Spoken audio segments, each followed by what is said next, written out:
Hoje nós vamos começar o estudo de função, só que para isso eu vou fazer uma pequena revisão de algumas operações com conjuntos que são bastante conhecidas de vocês. Dados dois conjuntos finitos, conjunto A tem 3 elementos, 1, 2 e 3. Conjunto B, 2 elementos, 3 e 4. As 3 operações básicas que vocês aprenderam foi união de conjuntos. O que é a união? Juntar. A ideia da união é juntar os elementos de A com os elementos de B, excluindo as repetições. Então, o 3 é elemento repetido, ele não aparece 2 vezes. 1, 2, 3, 4. Segunda operação, intersecção. A intersecção já é o contrário. O que eu quero são justamente os elementos repetidos. No caso, 3. Intersecção. E a diferença de conjuntos. Diferença é uma ideia de exclusividade. Exclusivo, só eu tenho. Exclusivo do primeiro. Tem no A, não tem no B. O que tem no A e não tem no B? O 1 e o 2. O 1 e o 2 tem no A e não tem no B. Se eu inverter, B menos A. Agora eu quero saber o que é exclusivo do B. Tem no B, não tem no A. O que tem no B e não tem no A? O 4. Isso é a diferença. Essas 3 primeiras vocês vão notar o seguinte. Na união e na intersecção, existe a propriedade comutativa. A união B, B união A vai dar o mesmo resultado. A intersecção B, B intersecção A vai dar o mesmo resultado. Mas aqui não. Existe diferença entre AB e BA. Não é a mesma coisa. A menos B, B menos A, não dá o mesmo resultado. Então, a propriedade comutativa aqui não é válida. Então, aqui exige ordem. Quem é o primeiro conjunto, quem é o segundo conjunto. Exclusivo do primeiro. Produto cartesiano é uma operação que, na maioria das vezes, vocês não aprendem. Tá? Acaba sendo um pouco deixado para trás. Até porque não é muito usado em vestibulares, então se explica por causa disso. O produto cartesiano é fazer uma relação entre 2 conjuntos de maneira a obter, para formar pares ordenados. Eu vou fazer uma relação onde essa relação vai, na verdade, criar pares ordenados. Pares ordenados do tipo XY, que você conhece bem. Que note, é o início da função, né? Par ordenado. Então ela começa aqui, ó, com operação com conjuntos. Então, o primeiro elemento x é elemento do primeiro conjunto citado. Quem foi o primeiro conjunto citado?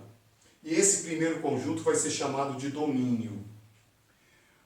O segundo elemento do par ordenado, o y, é elemento do segundo conjunto citado. E ele é chamado, esse segundo conjunto, contradomínio. Então vamos entender isso.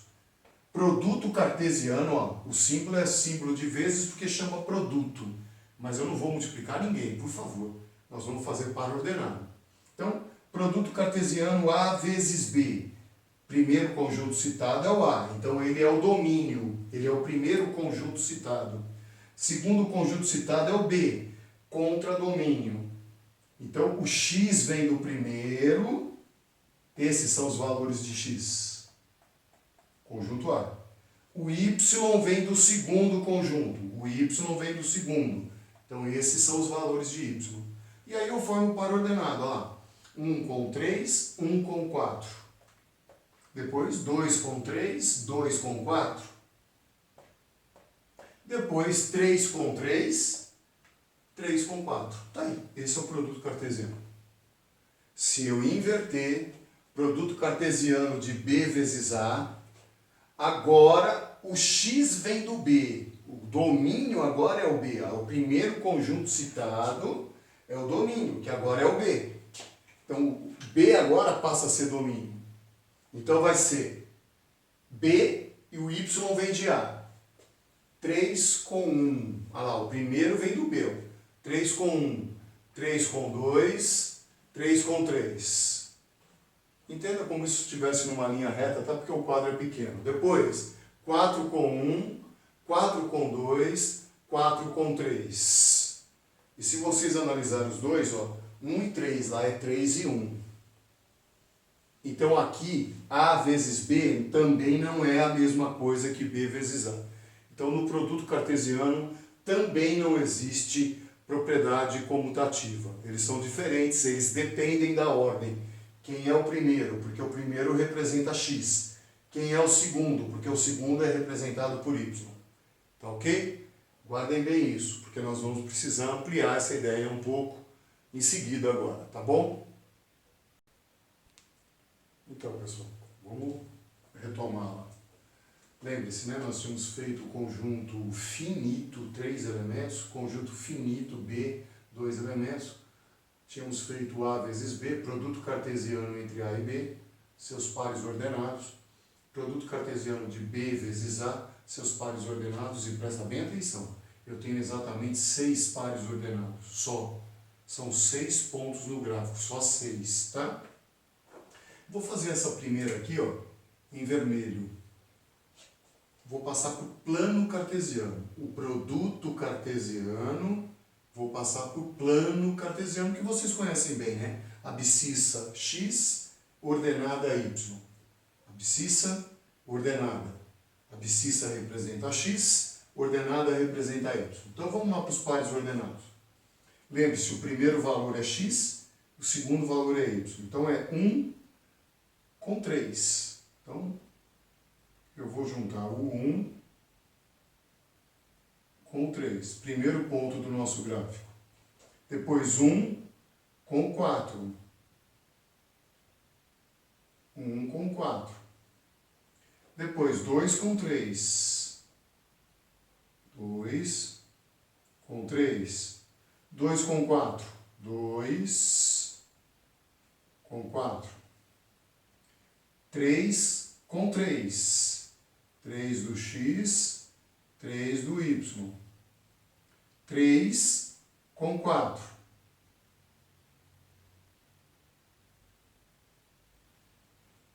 Esses são os nossos pontos. E aquele adendo sempre que a gente faz em todas as aulas. Cuidado, não é todo gráfico que eu ligo os pontos, né? Não vou ligar ninguém. Meu gráfico tem 6 pontos. Estão aí os 6 pontos. É só isso. Não vai fazer ligação de pontos. Não tem ligação de pontos. Porque são exatamente 6 pontos. Vamos fazer aqui no mesmo plano cartesiano o segundo, B vezes A. Então agora é 3 no x com 1 no y. 3 com 1.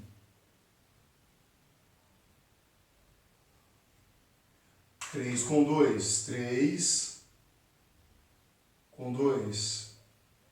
3 com 3 que acabou coincidindo aqui, ó, no mesmo lugar. Agora 4 com 1.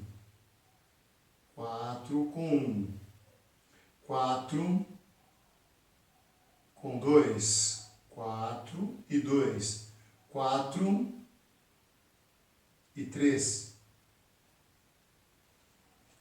Olha como o desenho também ficou diferente. Aqui o desenho ficou, digamos, na horizontal. E aqui ele ficou mais vertical. Então é para provar que A vezes B e B vezes A são efetivamente elementos diferentes. Não existe propriedade comutativa, tá? Aí a pergunta que pode aparecer é o seguinte: mas professor, e se o conjunto não for finito? 1 com 2, 2 com 3, 3 com 4. E se ele não for finito? For, por exemplo, um intervalo que é infinito. Qualquer que seja o intervalo real, ele é infinito. Como é que eu faço?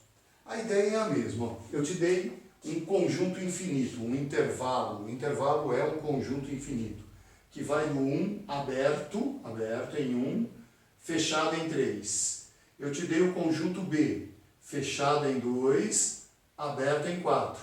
E quero fazer o produto cartesiano A vezes B.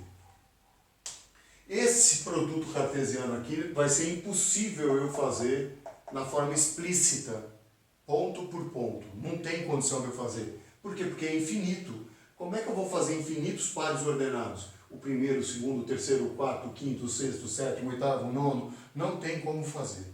Então, quando os meus conjuntos são infinitos, não existe representação explícita. Só existe a representação no plano cartesiano. Representação geométrica.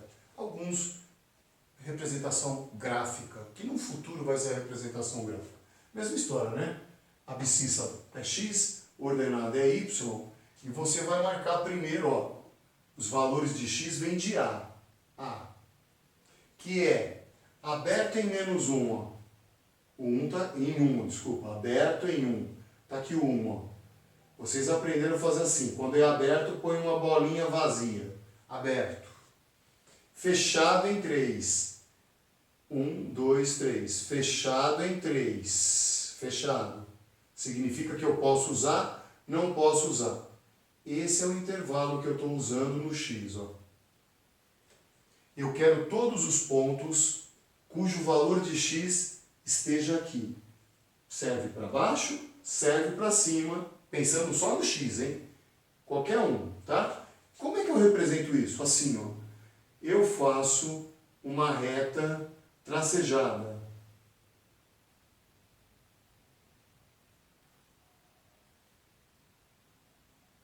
Quando for aberto. E faço uma reta contínua. Faço uma reta contínua quando for fechado. O que eu estou falando para vocês quando eu faço isso? Que todos os pontos que estão aqui nesse miolo, nesse pedaço, nesse setor, servem para mim porque o x desses pontos todos vão estar aqui, ó. Vou fazer só um exemplo, só um. Eu vou pegar esse ponto aqui, ó. Esse ponto, o x dele está exatamente onde eu quero. Está aqui. Esse ponto aqui, ó, não adianta eu pegar, porque esse ponto aqui, ó, o x dele está aqui. E eu não quero, eu quero só esses aqui, ó. Então, quando eu faço a reta, eu estou indicando qual é o setor de x que me serve. E esse é o setor de x que me interessa. Agora eu vou para o setor do y. Qual é o setor do y que me interessa? Fechado em 2. 1, 2, fechado. Bolinha fechada. Aberto em 4. 3, 4. Aberto em 4. Bolinha aberta. Mesma coisa, tá? Nós vamos fazer a representação do y aí. Então, se é fechado, uma reta contínua. Todos os pontos que estão em cima da reta servem. É isso o significado. Os pontos que estão em cima da reta também me servem. Aberto, tracejado.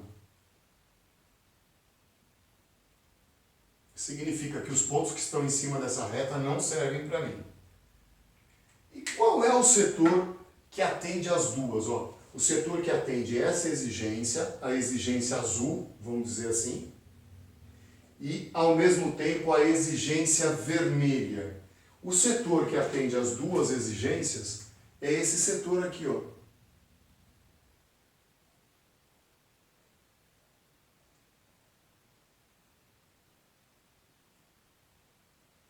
Esse setor está atendendo o intervalo do A, representado aqui na cor azul. Pode ver, ele fica entre os dois. Está também atendendo o intervalo do B, que foi do 2 ao 4. Note, ele está entre o 2 e o 4.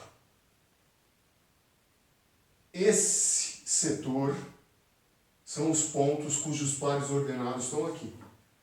Todos esses pontos, lembre-se, são infinitos pontos aqui dentro dessa região e todos eles formam o produto cartesiano A vezes B. Esse já é um gráfico de infinitos pontos. Lá é um gráfico cuja quantidade de pontos é determinada, 6 pontos. Tanto faz um como o outro. Aqui não. Tá? Aqui é um gráfico de infinitos pontos. Embora a região que eu queira seja uma região pequena do plano cartesiano, independentemente disso, eu tenho infinitos pontos aqui. Então, representação geométrica ou representação gráfica do produto cartesiano. Tá ok? A partir desses dois elementos, nós vamos dar início na função. Então, pessoal, e aí vamos definir função. Até agora nós falamos de produto cartesiano, então vamos definir função, tá ok? O que é uma função? Função é uma relação. E lembre-se, relação significa que ela é um produto cartesiano. A vezes B, vezes A. Ela é um produto cartesiano, ela vai formar pares ordenados. Só que ela obedece a algumas regras importantes. Antes de eu falar das regras, para que você enxergue aqui o que eu vou falar. No exemplo que eu dei anterior, de conjuntos infinitos, era o intervalo de 1 a 3 e de 2 a 4. Como é intervalo, lembre-se que vale 1,1, 1,2, 1,3, 1,4, 1,41, 1,42, até chegar no 2. Aí vale o 2,1, 2,2, 2, todos esses valores de x valem, lembra? Era um intervalo. E assim como valeriam todos esses valores de y. Então, eu vou pegar o 2, mas vale para o 2, para o 2,5, para o 1,4, para qualquer valor que faça parte do intervalo. Eu vou usar o 2. X igual a 2 está se relacionando com y igual a 2. Ó. A linha é contínua, então significa que eu posso usar. X igual a 2 está se relacionando com 2,000001. Está se relacionando com 2,02, com 2, está se relacionando com todo mundo, até quase lá no 4. Ou seja, esse valor de x tem infinitas relações com os valores de y. 2 com 2, 2 com 2,1, 2 com 2,2, com 2,3, com 2,31, com 2,32, com 2,5, com 3, com 3,1. Ele está se relacionando com infinitos valores.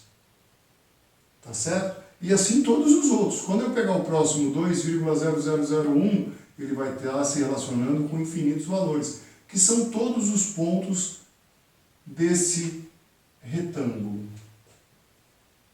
Tá ok? Isso é uma relação, isso é um produto cartesiano, a parte mais ampla que eu tenho. Esse retângulo, onde cada ponto de x, cada elemento de x, se relaciona com infinitos elementos de y. Produto cartesiano. A função é um produto cartesiano também, essa relação aqui.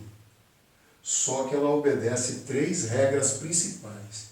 É isso que vai permitir você chamar a relação de função. Não é toda a relação que é função. As relações que serão chamadas de função são as relações que obedecem essas 3 regras. Primeira, obrigatoriamente, é regra, hein? É exigência. Você deve usar todos os elementos do conjunto domínio, ou seja, todos os valores de x. Lembre-se que o domínio representa valores de x. Tem que usar todos, ou seja, do 1 até o 3. O 1 eu não posso porque é aberto, o 3 eu posso. Cada elemento desse conjunto domínio só pode se relacionar com um único elemento do contradomínio. Essa história de ele ter relação com infinitos valores vai acabar.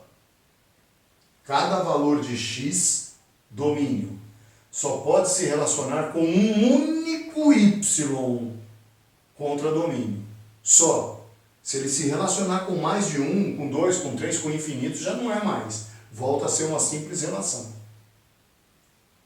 Cuidado para não inverter, hein? Vocês estão notando que todas as exigências vão para o domínio.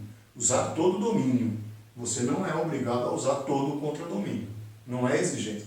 Cada elemento do domínio deve se relacionar com um único elemento do contradomínio. A exigência do domínio. E, finalmente, deve existir uma lei de formação. Lei de formação, vamos dizer, a parte algébrica da função. A fórmula, se você prefere assim. É a parte algébrica. Você tem a parte geométrica, que é o desenho, e tem a parte algébrica. Eis aqui alguns exemplos.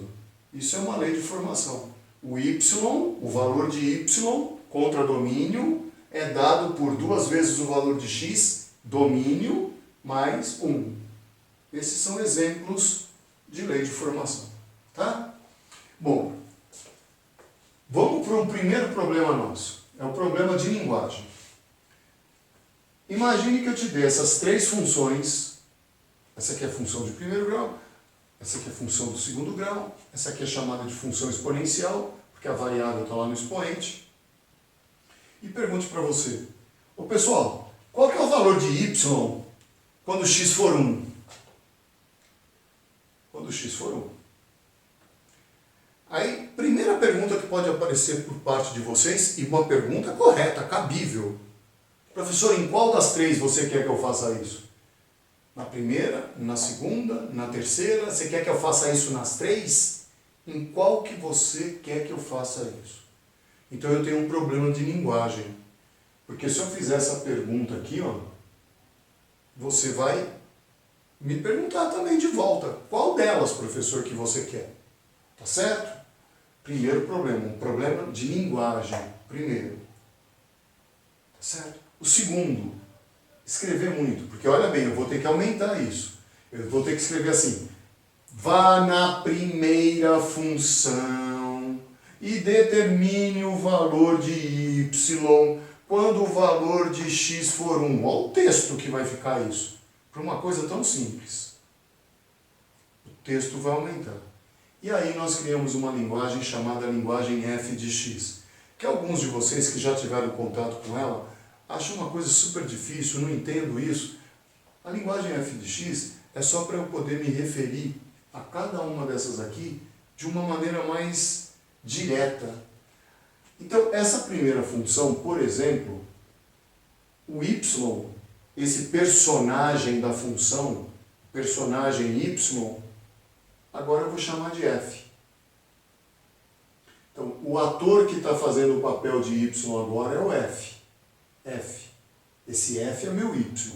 Na verdade, quando eu achar o f, eu achei o y. E eu estou dizendo para vocês que o domínio é x. Ó. Esse que vai dentro do parênteses indica o domínio. Então, o que eu estou dizendo? Que o y, que é o f, depende de x. 2x mais 1. Vou chamar essa segunda aqui de g. Então, a partir de agora, esse personagem do meu livro, da minha novela aqui, o y, vai ser interpretado por esse ator, o ator g. Então, g de x. X indica qual das duas variáveis que é o domínio. Então, o domínio é x. Significa que o g é o y.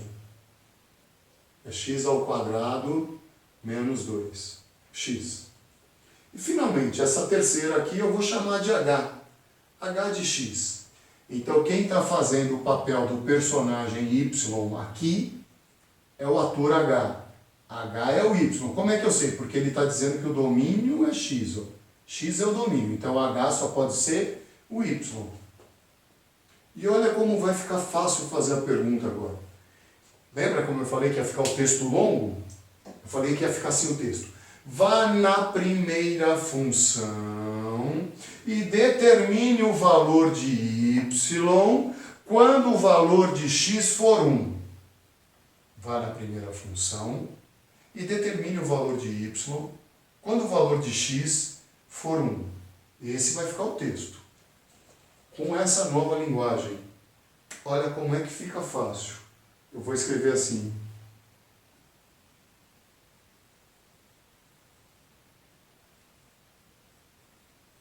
Acabou. A frase acabou nisso aqui. Ó. Aqui está escrito tudo isso. Ó. Vá na função f. Quem é a função f? Agora você não vai perguntar qual delas. Qual delas? Você já sabe. Na f. E a f é a primeira. E troque o valor de x. Olha lá, quem está no parênteses é x. Por 1. Então toda aquela frase enorme da língua portuguesa ficou resumida nisso. Ó, f de 1. Então vai lá, faz o que ele mandou. F de 1. F de 1 é igual a 2 vezes 1 mais 1. Então o F de 1, 2 vezes 1, 2 e 1, 3. Vamos traduzir agora formalmente, pegando agora o personagem, não o ator que está fazendo o papel. O personagem era Y. O que você está me dizendo? Que quando x for 1, x, hein? Quem está no parênteses é x. O y é 3. Par ordenado. Você criou o par ordenado usando uma linguagem mais simples de escrever. E olha bem, hein?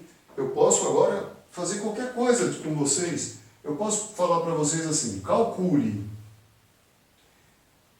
f de 2 mais g de 3 dividido por h de 1. E eu não preciso mais ficar preocupado de você perguntar para mim qual delas, o que é isso? Simples. Vai na função f, troque o x por 2. Determina o valor, como eu fiz aqui, tá? 3. No nosso caso, se eu trocar por 2, 2 vezes 2, 4, mais 1, 5, vai dar 5. Mais, agora vai na segunda, na g, a g é a segunda, e troque o x por 3. 3 ao quadrado é 9. 2 vezes 3 é 6. 9 menos 6 é 3. E divida por h de 1. Então, vá lá na função h e troque o x por 1. 2 elevado a 1 é 2. Vai dar 8 dividido por 2, 4. Essa expressão vale 4. A linguagem f de x não veio para te atrapalhar, muito pelo contrário. Ela veio para facilitar a nossa comunicação. Ficou muito mais simples do que eu escrever um texto de 3 páginas para você. Vá na função f e troque o x por 2. Depois vá na função g, troque o x por 3 e some todos esses resultados. Depois de obter a soma, faça a divisão. Olha o texto que ia ficar, olha o tamanho que ficou. A linguagem f de x não veio para te atrapalhar, ao contrário, ela veio para te ajudar e é um início importante de função. Quais são as regras de uma função? Existem relações e existem funções. Não vão confundir isso, porque quando a gente chegar em geometria analítica, eu vou trabalhar muito com relações, que é plano cartesiano, que é desenhar gráfico, só que não obedecem essas regras. Elas vão parar de ser chamadas de função e vão receber outros nomes. Então, para ser função, para receber esse nome, existem essas 3 exigências. Tá ok? Então, o início de função.